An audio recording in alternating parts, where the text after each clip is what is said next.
Нутаг нутгийн улс төрчдийн өмнө хурц сэдв гэж байдаг. Улс төрч оюун гэрлийн хувьд бол фосфорит юм. Хөвсгөлийн фосфоритын ордыг ашиглуулахгүй гэдэгт эрс шийдэмгийн хатуу байр суурийг тэрээр их хурал байх хугацаанд баримтлсаар иржээ.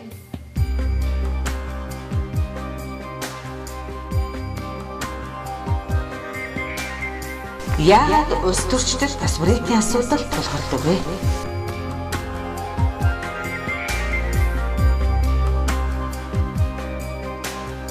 Зэсийн үйлдвэрлэлийн хог хаягдлыг мөнгө болгох шийдтэй фосфоритыг олборлохын тулд хааны газрын хүн ам мал сүрэг ус гүйдэж нутаг нь бохирдно гэдгийг мөнгө мөрөөдөгчд нар боддгоо чи. Ийм ч учраас фосфоритоос хэн хожиж хэн хожигдох вэ гэдгийг хөвсгөлчүүд бид юун түрүүнд ойлгосон байх хэрэгтэй ба ялангуяа хөвсгөлийн улс төрчид үүнийг маш сайн мэддэг байх ёстой юм. Цаашид Монгол улсад зэсийн томоохон ордууд шинээр гарч ирнэ. Фосфоритыг авах гэсэн хүсэл шунал үргэлжлэнэ. Гэвч нэг уурхайн хог хаягдлыг илүү мөнгө болгох гэсэн бодлын үзүүрт бүхэл бүтэн аймгийн малын бэлчээр амьдрах орчин ус ургамал сүрх ёсгүй гэдгийг энэ аймгаа төлөөлж байгаа улс төрчид нь иргэдтэйгээ нийлээд байнга ярьж байх ёстой сэдв билээ. Хөвсгөл аймагт фосфоритын уурхайг ашиглуулахгүй байхын төлөө тууштай байж чадах улс төрч бол оюун гэрэл юм аа.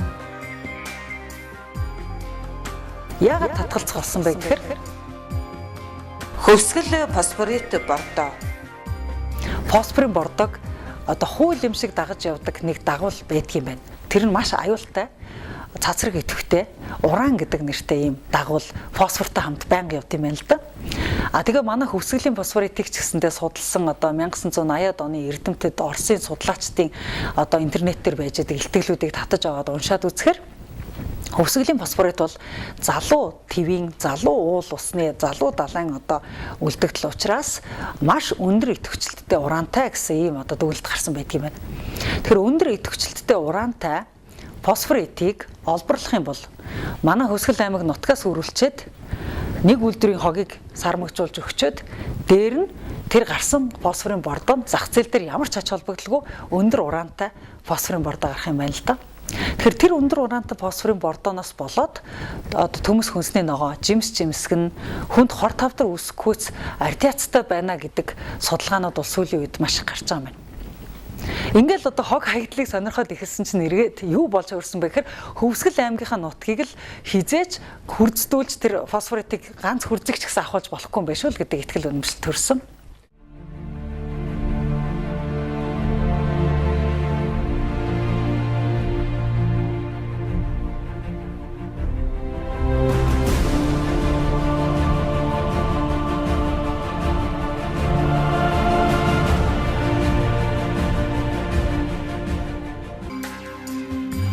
Хөвсгөлчүүд фосфоритын ордоо ухуулахгүй байхын тулд фосфоритын тухай дээр нь бордооны талаар мэдлэгтэй байж гэмээн онгон дагш нутгаа авч үлдэх боломжтой юм.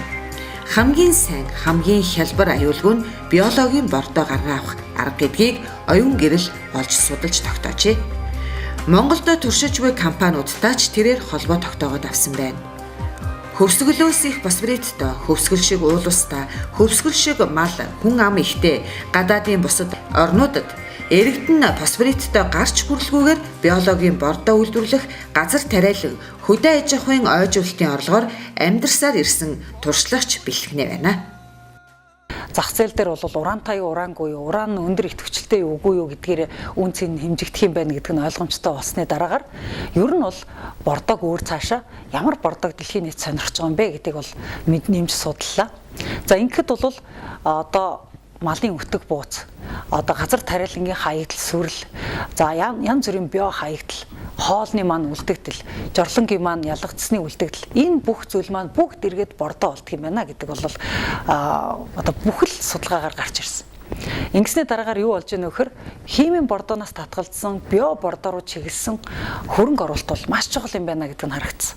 За жишээлбэл манай Хөвсгөл аймаг бол хамгийн олон үхэртэй, хамгийн их үхрийн баастай, хамгийн их хөтөг бууцтай аймаг. Энэ их хөтөг бууцтай, энэ их одоо хатсан өвс ургамал наавч тийм ээ. Тэр одоо газар тариалангийн сүрэл хаягдал, үртэс энэ бүхэн бол бүгд эргээд бордоо юм бэл. Тэгэхээр бид нар бол 1 см газрыг малтахгүйгээр зүгээр хөдөө аж ахуйн бүтээгдэхүүнийхэн хаягдал, зүгээр хотчлтынхаа одоо хаягдлыг цуглуулахад Тэрэнд бол зөв хөрөнгө оруулалт хийхэд бол бид нар маш олон ажлын байр бий болгоод, биохи бий болгоод, дээр нь био бордоо бий болгох ийм одоо үйлдвэрлэл гаргаж ирэх бүрэн нөхцөлтэй байна гэдэг нь бол харагдаж байгаа.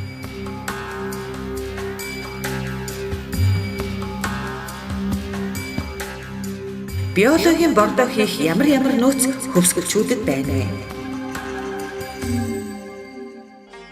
Үхрийн бас өтөг хоргол унсан навч хатсан сүрэл түлээний өртөс зомгол холтос хоолны үлдэгдэл хүний ялгадас гэд маш олон төрлийн органик хаягдал маань био бордоо болох их усүр болдог ачи.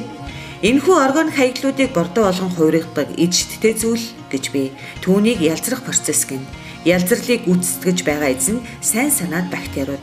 Энэ сайн санаад бактериудыг зөв ажилуулах явцад байгалийн метан хий ялгардаг бөгөөд энэхүү хийг ургац хураах адил хураан авч чадсан шатааж гал түлжиж болдог. Эсвэл энэ хийгээр генератор ажилуулж цахилгаан гаргаж авч болдог ачи.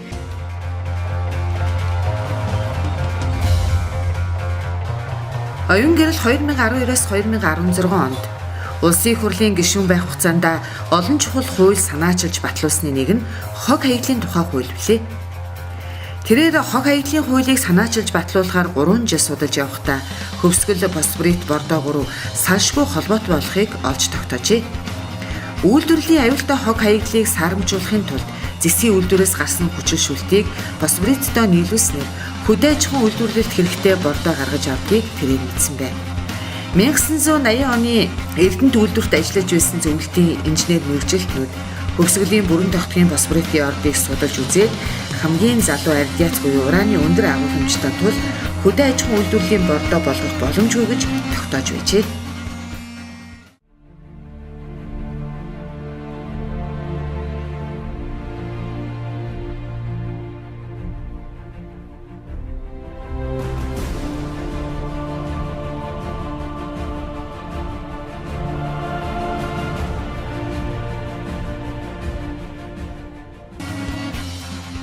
Хөвсгөлийн фосфорит руу яагаад хүмүүс сонирхдаг вэ гэдэг нь энэ хог хаягдлын хуулийг судлах явцад гарч ирсэн.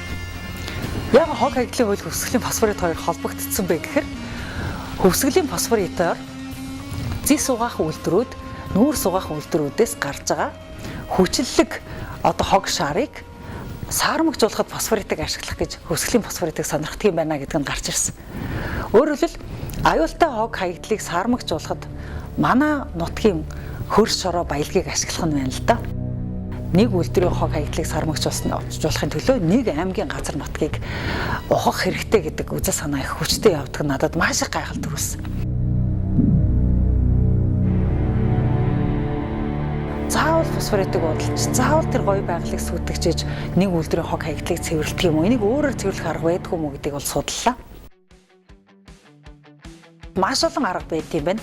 Хамгийн хямдхан, хамгийн сайн арга бол шохойн чулуугаар хүчлэлэг хог хаягдлыг сармагжуулт юм байна. Тэгэхээр шохойн чулуу бол хаасаагүй байдаг, заавал хөвсгөлийг авах шаардлагагүй. Шохойн чулуугаар хүчлэлийг сармагжуулахад бол аюултай хог хаягдлыг аюулгүй хог хаягдал болгоод дуусдаг юм байна. Фосфоритаар үйлдвэрийн хог хаягдлыг сармагжуулахад тэндээс фосфорын бордоо гардаг юм байна л да. Ингэсний дараагаар надад одоо бордоо гэдэг сэдв маш сонирхолтой болсон. Гэхдээ яагаад фосфорын бордоогүйгээр ногоо тариагаа тарьж болдгоо юм бэ? Заавал яагаад фосфорын бордоо хэрэгтэй юм бэ гэдээ ингээд судлаад эхэлсэн. Ингээд судлаад ихсэн чинь ямар мэдээлэл надад олдсон бэ гэхээр ер нь дэлхийн ертөнцийн чинь фосфорын бордооноос цаашдаа бол татгалзах юм байна гэдэг нь л одоо маш олон одоо ихтгэлүүдээс гарч ирсэн. Ингээд эцэст нь дээр дурдсан органик хог хаягдал маань түлш, хий, цахилгаан, био бордоо хэмээх 3 хэрэгтэй зүйл болон хувирдаг байна.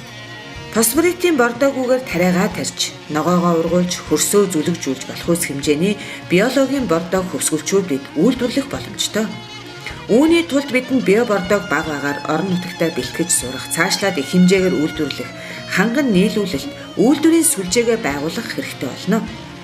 Энэ био бордооны үйлдвэрлэлийг босгож ирэх шаардлагатай бүхий л мэдлэг мэдээллийг хөсгөлчүүдэд түгээх, зохих хөрөнгө оруулалтыг хөсгөл рүүгээ татах, био бордоо үйлдвэрлэх ташрамт хог хаягдлаа багасгаж чадсан аймаг болоход оюун гэрлийн тус нэмэр тоймгүй их билээ. Үеийн үед фосфоритын төслүүдийг дайчин эсэргүүцэж байгаарай. Хөвсгөл нутаг маань фосфоритгүйгээр бордоо үйлдвэрлэж чадна. Хөвсгөл нутгийнхан маань газрын хөрсөө хөндлөн хуулахгүйгээр ажилтаа орлоготой амьдарч чадна. Усан цэвэр хөрсөн бүтэн Хүн зон нь эрүүл байх тэр хөгжил бол та бидний далай ээж гол мөрөндөө өгч байгаа өглөг юм шүү гэдгийг оюун гэрэл нэр дэвшигч маань та бүхэндээ уриалж байна. Хог аяглалын тухай хуулийг санаачлан боловсруулж батлуулах гэж оюун гэрэл гишүүн маань 3 жил ууггүй туршлага судалж цагаан даваа улаан чулууд Хүсгэл аймгийн Тариалан сумын хогийн цэгүүдээр газар дээр нь үзэж танилцж явсны эцэстээ ийм л ач холбогдолтой хуулийг улсын хурлаар батлуулж чадсан юм а.